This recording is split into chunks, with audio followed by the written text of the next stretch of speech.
ഇത് ആരെങ്കിലും അട്ടിമറിച്ച കാര്യമാണോ? ആരും അട്ടിമറിച്ചതല്ലോ. അത് നമ്മുടെ രാജ്യത്തുണ്ടായ സ്വാഭാവികമായിട്ടുള്ള പ്രക്രിയകളുടെ ഭാഗമായിട്ട് ചീമൻ ഭായ് പട്ടേലിന്റെ സർക്കാരിനെ, ഗുജറാത്തിലെ ഞങ്ങളുടെ സർക്കാരിനെ എന്തിനാ സാറേ പിരിച്ചുവിട്ടത്? രാജസ്ഥാൻ സർക്കാരിനെ എന്തിനാ പിരിച്ചുവിട്ടത്? 977 ജനതാ പാർട്ടി അധികാരത്തിൽ വന്നപ്പോൾ കോൺഗ്രസിന് ഭൂരിപക്ഷമുള്ള മുഖ്യമന്ത്രിമാരോടെല്ലാം കേന്ദ്ര ആഭ്യന്തരമന്ത്രി ഒരു കത്തെഴുതി, നിങ്ങളെല്ലാം രാജിവെച്ച് പുറത്തു പോകണം, അതല്ല എങ്കിൽ നിങ്ങളെ പിരിച്ചുവിടാൻ പോവുകയാണ് എന്നുള്ളത്.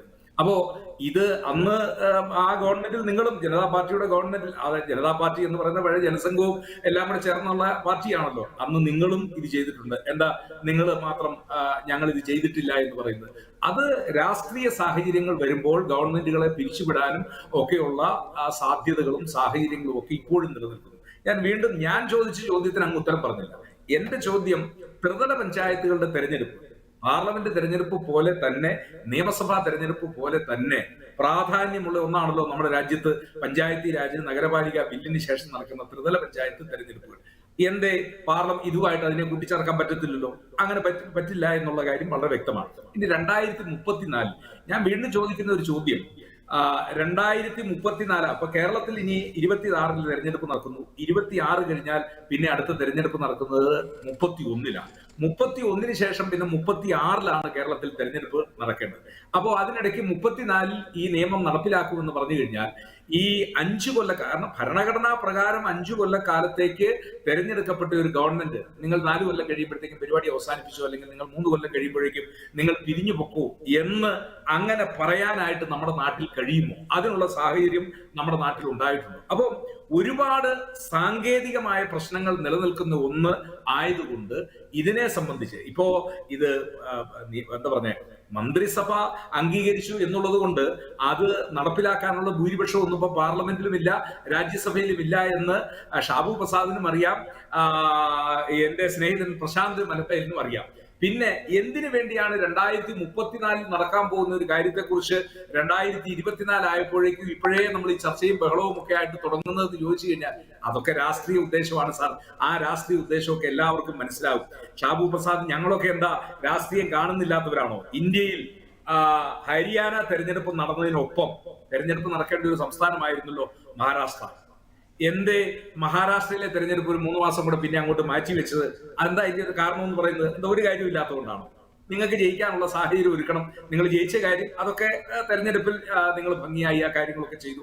ഞങ്ങൾക്ക് ആ കാര്യത്തിലൊന്നും തർക്കമില്ല. ഇവിടെ ഒരു രാജ്യത്തിന്റെ തെരഞ്ഞെടുപ്പ് പ്രക്രിയ സാർ സുതാര്യമായിരിക്കണം, വോട്ടർ പട്ടിക കൃത്രിമമില്ലാത്തതായിരിക്കണം, തെരഞ്ഞെടുപ്പുകൾ സുതാര്യമായിട്ട് നടക്കണം. ആ തെരഞ്ഞെടുപ്പുകൾ സുതാര്യമല്ലാതാകുന്ന എത്രയോ ഉദാഹരണങ്ങൾ നമ്മുടെ കൺമുമ്പിലുണ്ട്. ഞാൻ പറഞ്ഞത് തന്നെ ഇപ്പൊ തന്നെ 3 സംസ്ഥാനം അല്ലെങ്കിൽ 4 സംസ്ഥാനത്ത് ഒന്നിച്ച് തെരഞ്ഞെടുപ്പ് നടക്കേണ്ടത് ഒരു സംസ്ഥാനത്തെ മാറ്റി നിർത്തുന്നത് എന്താ കാരണം? ഒരു കാര്യമില്ല. എന്താ കാരണം? ഇപ്പോഴും പറയുന്നില്ല. അപ്പോ ഇങ്ങനെ തെരഞ്ഞെടുപ്പ് കമ്മീഷൻ പോലും, ഞാൻ അങ്ങയുടെ മുമ്പിൽ പറയാൻ ആഗ്രഹിക്കുന്നത്, ബഹുമാനപ്പെട്ട സുപ്രീം കോടതി നമ്മുടെ തെരഞ്ഞെടുപ്പ് കമ്മീഷനെ കുറിച്ച് അന്ന് പറഞ്ഞത് എന്തായിരുന്നു? പ്രധാനമന്ത്രി, പ്രതിപക്ഷ നേതാവ്, സുപ്രീം കോടതി ചീഫ് ജസ്റ്റിസ്, നിങ്ങൾ സുപ്രീം കോടതി പറഞ്ഞു പാർലമെന്റ് നിയമം പാസ്സാക്കാം. നിങ്ങൾ നിയമം പാസ്സാക്കി. നിങ്ങൾ പാസ്സാക്കിയപ്പോ എങ്ങനെയാ നിയമം വന്നത്?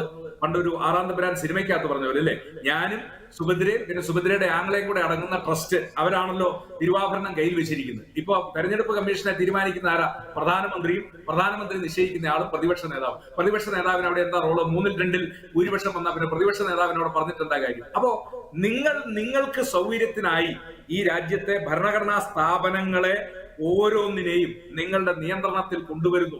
തെരഞ്ഞെടുപ്പുകൾ സുതാര്യമല്ല, രാജ്യത്തെ ജനഹിതം അട്ടിമറിക്കപ്പെടുന്നു എന്നുള്ളത് വളരെ കൃത്യമായിട്ടാണ്. സുപ്രീം കോടതി ചോദിച്ച ചോദ്യം ഉണ്ടല്ലോ, അരുൺ ഗോയൽ തലേദിവസം രാജിവെക്കുന്നു IAS ഉദ്യോഗസ്ഥൻ, 24 മണിക്കൂർ 12 മണിക്കൂർ, രാത്രി 8 മണിക്ക് രാജിവെക്കുന്ന ആള് നേരം വെളുത്തപ്പോ 10 മണിയായപ്പോഴത്തേക്കും തെരഞ്ഞെടുപ്പ് കമ്മീഷണറായി മാറുന്നു, അതിലെ അംഗമായി മാറും. സുപ്രീം കോടതി ചോദിച്ച ഒരു ചോദ്യമുണ്ട്, ഇത്രയും അർജൻസി എന്താ? രാജ്യത്ത് യുദ്ധമൊന്നും പ്രഖ്യാപിച്ചിട്ടില്ല, ഭൂകമ്പം വരുന്നില്ല, പ്രളയത്തിലേക്ക് പോകുന്നില്ല, ഇത്രയും അത്യാവശ്യം എന്താ ഒരു തെരഞ്ഞെടുപ്പ് കമ്മീഷണർ IAS സെക്രട്ടറി സ്ഥാനം രാജിവെച്ച്, കേന്ദ്ര ഗവൺമെന്റ് സെക്രട്ടറി സ്ഥാനം രാജിവെച്ച് നേരം വെളുക്കുമ്പോഴത്തേക്കും തെരഞ്ഞെടുപ്പ് കമ്മീഷണറായി മാറുന്നു? അപ്പം ഒട്ടും സുതാര്യമല്ലാതെ പോകുന്ന പല കാര്യങ്ങളും, ആ തെരഞ്ഞെടുപ്പുകളിൽ വളരെ തന്ത്രപൂർവ്വം നിങ്ങൾ നടത്താൻ പോകുന്ന അട്ടിമറികളുടെ അതിന്റെ എന്ന് പറഞ്ഞ ആ പ്രവർത്തനങ്ങളുടെ ഒക്കെ ആകെ സംക്ഷിപ്ത രൂപമാണ് ഇപ്പോൾ ഈ നടക്കുന്നത് എന്നുള്ള കാര്യത്തിൽ തർക്കമില്ല. അതുകൊണ്ട് ഞങ്ങൾ ഈ കാര്യത്തിൽ ഒരു വിയോജിപ്പ്, ഈ തെരഞ്ഞെടുപ്പ് സുതാര്യമായിട്ടല്ലാതെ നിങ്ങൾക്ക് ഗുണകരമായ രീതിയിൽ ഇന്ത്യയുടെ തെരഞ്ഞെടുപ്പ് ചിത്രത്തെ മാറ്റുന്നതിന് വേണ്ടി നിങ്ങൾ തെരഞ്ഞെടുപ്പിനെ പോലും അട്ടിമറിക്കാനുള്ള സാഹചര്യം നമ്മുടെ രാജ്യത്ത് ഉണ്ടാക്കുന്നു എന്നുള്ളത്. അതുകൊണ്ട് ഞാൻ നിയമസഭാ തെരഞ്ഞെടുപ്പ് നിയമസഭയുടെ ഇനി ഞാൻ ഒരു കാര്യം കൂടെ ഞാൻ ചോദിച്ചിട്ട്, മഹാരാഷ്ട്രയിൽ തെരഞ്ഞെടുപ്പ് നടന്നപ്പോൾ കേരളത്തിലെ എന്ത് വികസനത്തിനാണ് ഇവിടെ തടസ്സമുണ്ടായത്, ഇല്ലെങ്കിൽ എന്ത് പ്രോട്ടോകോളാണ് കേരളത്തിൽ ഇവിടെ തടസ്സമുണ്ടായത്? ജമ്മു ആൻഡ് കാശ്മീരിലെ തെരഞ്ഞെടുപ്പ് നടന്നപ്പോൾ രാജ്യത്തെ ബാക്കി ഏത് സംസ്ഥാനങ്ങളിലാണ് തെരഞ്ഞെടുപ്പ് പ്രോട്ടോകോൾ നിൽക്കുന്നതുകൊണ്ട് വികസനത്തിന് തടസ്സമുണ്ടായത്? ഒരു തടസ്സവും ഉണ്ടായില്ലല്ലോ. ഇല്ലെങ്കിൽ കഴിഞ്ഞ 75 കൊല്ലമായി ഇങ്ങനെ വിവിധങ്ങളായ തെരഞ്ഞെടുപ്പ് നടന്നതുകൊണ്ട് ഏത് വികസന പ്രവർത്തനം തടസ്സപ്പെട്ടു എന്നാണ് ഉദാഹരണ സഹിതം പറയാം. ഞങ്ങൾ ഇത് സ്വീകരിക്കാം. ഇതൊക്കെ നിങ്ങളുടെ സൗകര്യാർത്ഥം നിങ്ങൾ നടത്തിക്കൊണ്ടിരിക്കുന്ന ചില വിശദീകരണങ്ങളാണ്. ആ വിശദീകരണങ്ങൾ അത് ജനാധിപത്യത്തിന് ഭൂഷണമല്ല.